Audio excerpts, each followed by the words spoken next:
name is Cameron James, and the game that I want to present to you today is called Bhais. That's Bhais, and it is Gaelic for death.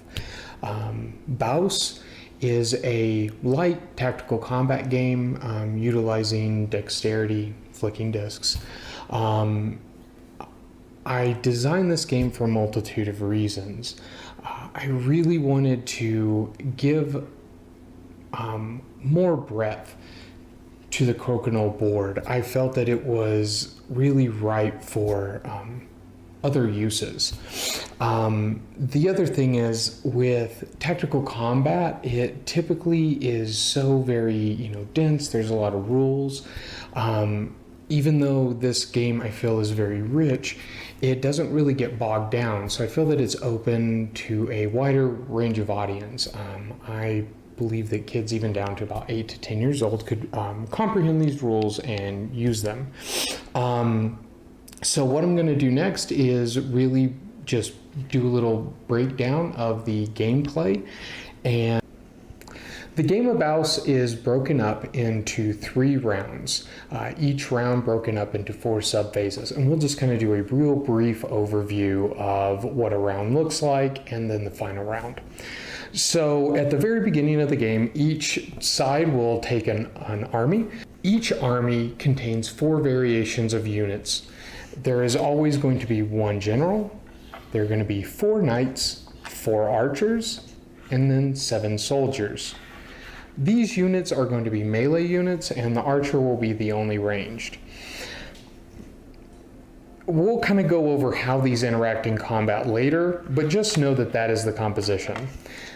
At the very beginning, after each side has selected their army color, they will choose 8 units for their round 1 and round 2, and they'll go ahead and place them on their player board. After each side has declared that they have their 8 units on each round, there will be no manipulating at that point moving forward. So round 1 will begin. Yellow player will always go first, red player will always go second. Each team will take turns shooting from the 180 degree axis. They'll shoot 1 at a time. Grouping and moving forward, we'll go over scoring later. Once all units have been shot on the board, then scoring will happen. Each side will take turn resolving combat. We'll go over melee and ranged a little bit later.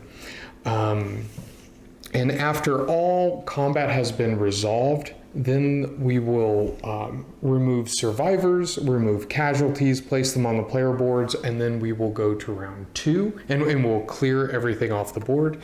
We'll go to round 2, repeat the process, shooting, grouping, clearing, and moving them to the player board.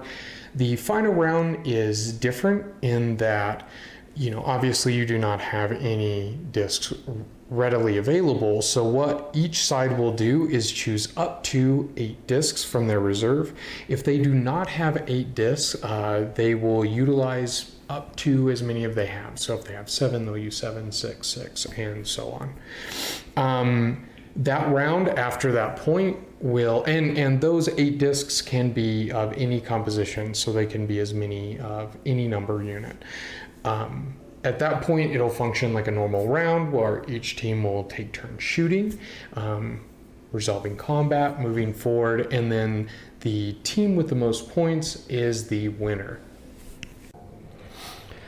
Okay, so what we have here is an example of the way a round would end, and what I'm going to go through is just discuss kind of decisions to be made and how we would resolve a round, just for example for people out kind of looking at how the game really scores. As I will be the yellow player, Danielle will be the red, and I will just kind of go over as the yellow player will be the first person to decide which combat to resolve. And as we kind of look at the board state right now, we see we have 1, 2, 3, 4 different areas or 4 different combat battles. What I would probably want to do first, if I'm like looking at this board, is I would want to take out the general. And because I have archers, I have at least one archer available, but they also have one archer available. So we'll just kind of go through this. I would want to remove this general. One, because he's worth a lot of points, and so I'll do my best to kill him and just see if this archer will go for this unit instead. So I'll initiate combat by picking this unit. This general is obviously within melee distance, and then with this unit is within melee distance of this one as well. So now all of these units are now in one battle. Soldier and soldier, they're each worth 1 attack point, so yellow has 2. The general also has 2 attack value, but wins on all ties. So as the yellow player, if I wanted to even have a chance of winning this, I would need to add this ranger, because there's no other melee to add at this point. Then I can move on and see if I want to add any range units. So I will pick this archer. I will flip it over just to signify that I've used it for this round. It will stay as a survivor till the end. And so right now I would have 3 to 2. Now, if I'm the red player, obviously I don't want my general to lose. Generals are pretty big, especially in big battles, since they win all ties. So I, as the red player, will not be able to use this on anything else, but I think it's worth it. I will add, so it'll be now 3 red attack value to 3 yellow attack value, and due to the red general being there, red will win the tie. So this will kill the yellow units, and they will be put on the enemy casualties on the player board.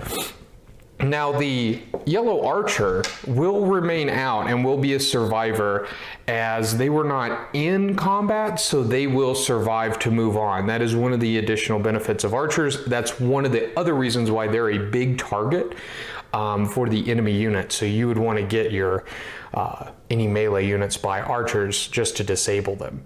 Now, I was the yellow person. Now red will choose. Do you want to just like pick one you want? Like this one?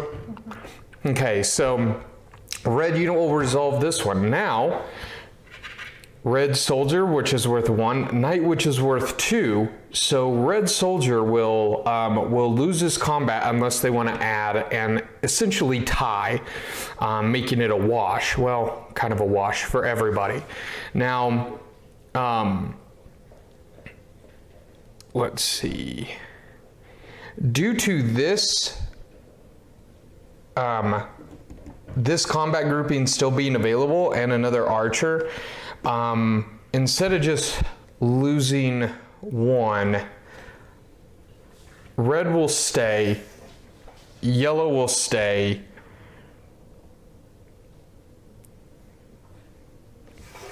and that means that this red soldier will die.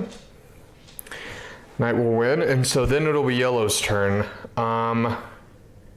I'll pick that one, and so 2, 2, and 1. So now, right now, there's 3 red to 2 yellow. Red can add an archer as well as yellow. So let's just say, because there's no other units that they can attack at this point, because archers can only attack melee units, they'll just throw their hat in here. So that'll make it 4, guaranteeing the win for red. And so this knight will die. Again, the yellow archer will stay out. The 2 red will stay out, and then we'll resolve the last combat. Now, it's 1-to-1. There are no other archers to be included. So essentially, they will kill each other.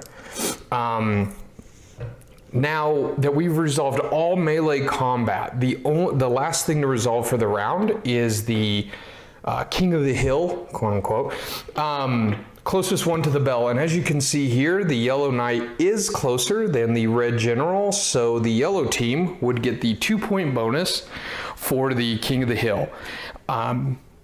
that is scoring. Obviously, this can get a little bit more complicated or less, just depending on how things kind of end up at the end of turn.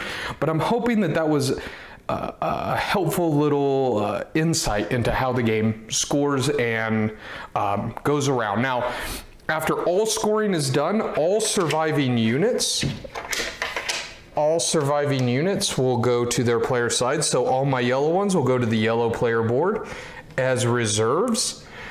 All the red units, who obviously has a lot more, will go to the red reserves. And then round 2 will start by choosing your 8. Red will choose their 8, and then we will deploy, position, score, and repeat, moving on through the game. And so, yeah, that's the majority of combat.